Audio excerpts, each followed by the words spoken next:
I'd like to take a second just to answer the questions people always ask about QUBE. One, why is it so different and how did it come about? I'll just tell you about how it came about. That's the fastest one. So I started Pentacle in 1993, as you can see over here.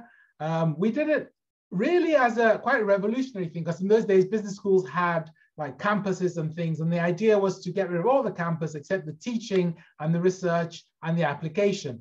So we moved into Burke Lodge in Beaconsfield. We used all the local hotels and restaurants as the campus. And we began new models of teaching, different ways. So the first thing I did was I looked at the existing curriculum and I worked out what would work in this new world after midnight thing. We had beanbag rooms, we had exercise activities, and then we started also doing the more virtual part of it using things like Lotus Learning Space, so we could teach in the classroom, and when people went back to work, they could carry on.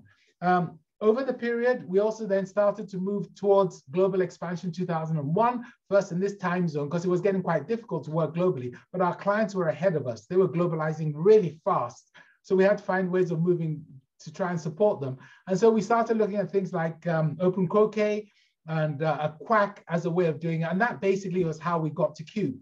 It gave us certain problems. The problems were really straightforward, which were things like, okay, you're saying you want to do this, but how do you make it succeed? So for example, the way we made Pentacle work was we had a very clear mission. We were teaching something different about how to deal with complexity. We had fun and learning as our ethos, worked really well. We had an amazing venue. I've just shown you Burke Lodge. Our client engagement model was very simple. We'd engage with them, we'd diagnose, we'd provoke them and poke them until they started seeing something new. We'd design it for them. In implementing, we'd use inspiration, education, and facilitation. And then we'd keep bullying them and coaching them until they embedded it.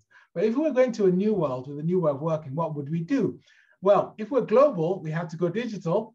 So we needed to do everything on the other side. I've written the right-hand side, should be the left-hand side, except from a venue.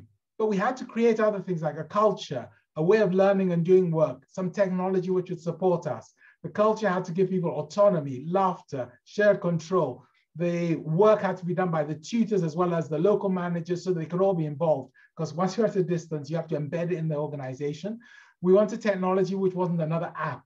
We wanted a cockpit which people immerse themselves in. We didn't want a platform or a tool. We wanted a super real world to bring everything in. And above all, it had to be human-centric. So that's basically what happened in terms of building QUBE. I'm going to stop